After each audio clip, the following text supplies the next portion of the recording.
Hello, everyone, and welcome back to Psychology Eats. So, what's eating you? Hello, everyone, and welcome back to the channel. I hope this video finds you in great mental health. Here we are again. You read the title, you saw the thumbnail. I know there's quite a bit of commentary regarding the Wittakers and their current situation. If you are just catching up to my viewpoint on the Wittaker family, then you can go and look at videos that I've done. There is a playlist, and you can go through the playlist.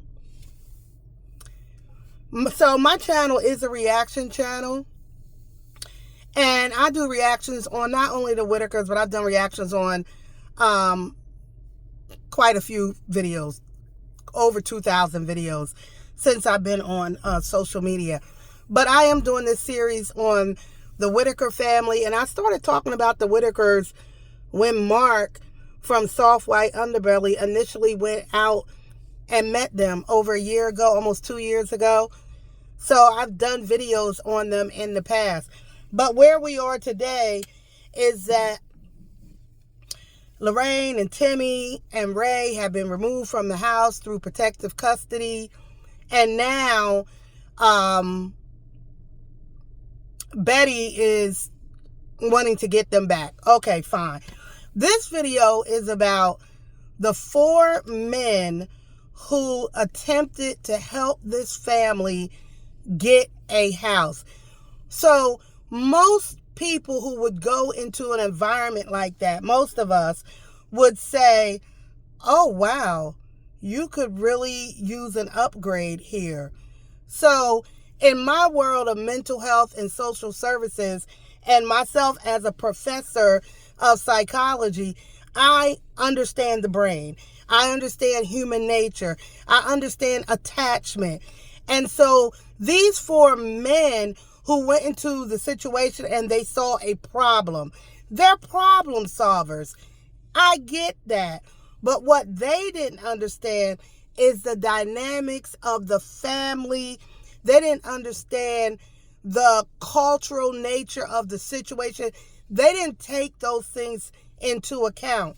I've been in homes similar to theirs where you go in and it's definitely a need for this house to be cleaned, organized, right? As a clinician, the last thing I'm going to do is go into somebody's home and say, "Ugh, you need to clean this shit up." Like, that's not the standpoint that we take as clinicians, as humanitarians. We understand, first of all, I have to gain trust with this family. I have to meet them where they are. And then as we build this relationship, we can begin to do some work as to what's happening in this environment. They didn't do that. They are problem solvers.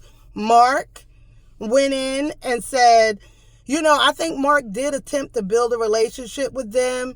And then he wanted to use, he went the route of, let me get the community to help because people wanted to help and fix the problem. That didn't work, right? The house never got built while Mark was involved with the family. What happened was, I think he was able to get a roof, but the house was never fixed. Then we have Tyler, who is also wealthy. He came in, he saw an obvious problem, and he thought, well, I want to fix this. And he didn't even want to go the route. He young, he got money. He was like, boom, bam, boom. I'll just buy, I'll buy you a trailer. I'm going to show y'all the clips of Mark talking about building this house, of Tyler talking about building this house, and then where we are today with Patrick and Eric wanting to build this house. And so Tyler goes in and says, you know what, I'll just give you the money. Like, $30,000, that's nothing to me. I can have you a double wide trailer on this property tonight. And so he put in the work. Unfortunately, there were blockers to that and wasn't able to get it done. So the question is, whose fault is this? Like, why couldn't this house just be built? Not only were there issues with the land and all of those things that probably could have been worked out, the bigger issue is the family unit itself. So you could have taken them out of that environment, put them in a beautiful double wide trailer, which some of these double wide trailers are gorgeous, put them in a beautiful double wide trailer, cleaned up the property. But if you've done nothing to work on the family dysfunction, the drug addiction, all the other issues related to the family, you're doing nothing. I said it before. It's like you got a pile of shit, and I'm not saying they're shit. I'm saying the circumstances shitty, and then you want to make it look good, so you put a bouquet of roses on top of it. You haven't done anything. The foundation is still shitty. And then you got Eric and Patrick. They were problem solvers also. They didn't have money. So, of course, they're going to ask the public to help. But the public was already like, nah, we already tried to help through Mark, through Tyler. Nothing worked out. We're good. But then there were people who wanted to help. Still, everybody missing the point of the family dynamics and the mental health of the family. Timmy, Ray, and Lorraine, powerless in this situation. They just want to be with their family and taken care of. That's it. It was the other family members that were doing things to really mess up everything, like mess it all up, right? And of course, BJ, everybody's pointing the finger at BJ, and the finger should be pointed at BJ. But also understanding that this family needs so much mental health work and unlearning behaviors that it will probably take years that they don't have. Betty is not a young woman.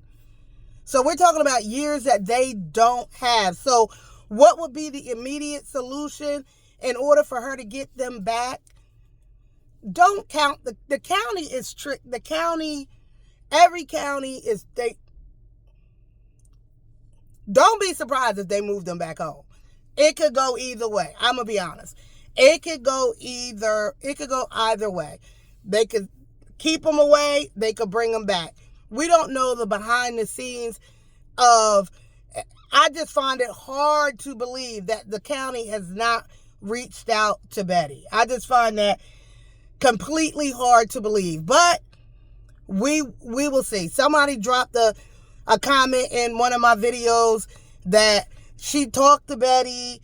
She's a subscriber, but I guess she talks to Betty. Hey girl. And Betty says that they might be coming home. How would Betty know that unless she's talked to the county? Anyway, watch these two clips and just see with your own eyes how, in my opinion, neither of them did anything wrong. Mark, Tyler, anything wrong regarding the goal of getting them a house. Eric and Patrick, they were problem solvers. They wanted to get this house done. What they didn't take into account, like I've said, is the family dynamics. So here are the clips. Don't forget to like, share, and subscribe. Bye. To me, I was like, all right, if they don't want to move, what if we could bring a house to them?